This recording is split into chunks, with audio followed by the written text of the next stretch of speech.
Françaises, Français, mes chers compatriotes, depuis quelques semaines, notre pays fait face à la propagation d'un virus, le Covid-19, qui a touché plusieurs milliers de nos compatriotes.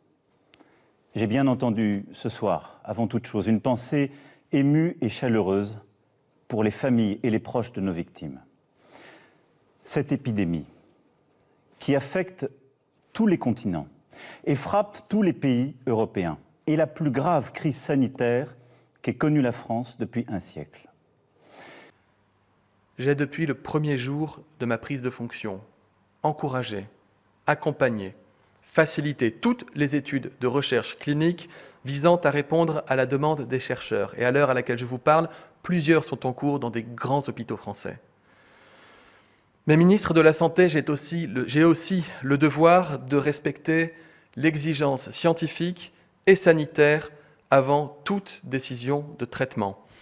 J'ai aussi le devoir et l'exigence de tout faire pour que nous puissions le plus rapidement possible trouver des traitements et des vaccins. Qu'est-ce que vous dites de ça, hein ? Dans la situation actuelle, comment se passent vos relations avec les différentes institutions et collectivités qui interviennent sur le sujet de la lutte contre le coronavirus ? D'abord, je veux remercier tous les gens qui m'envoient des mails de soutien. Puis je ne peux pas leur répondre à tous, je suis très touché que vous fassiez ça, mais je suis débordé de mails de soutien, merci, mais bien sûr, je n'ai pas le temps de vous répondre et de faire tout ça.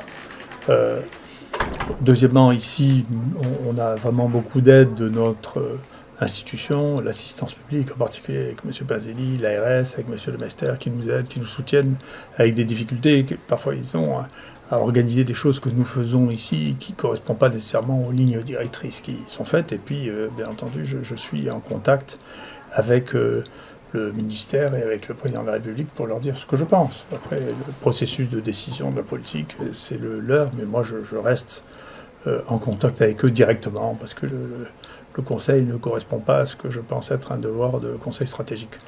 Et on peut dire que tu en es un. En quoi ? Un vrai chef. Mais il connaît pas Raoul, ce mec. Il va avoir un réveil pénible. J'ai voulu être diplomate à cause de vous tous, éviter que le sang coule, mais maintenant c'est fini. Je vais le travailler en férocité, faire marcher à coups de latte. À ma pogne, je veux le voir. Et je vous promets qu'il demandera pardon. Et on garde à vous.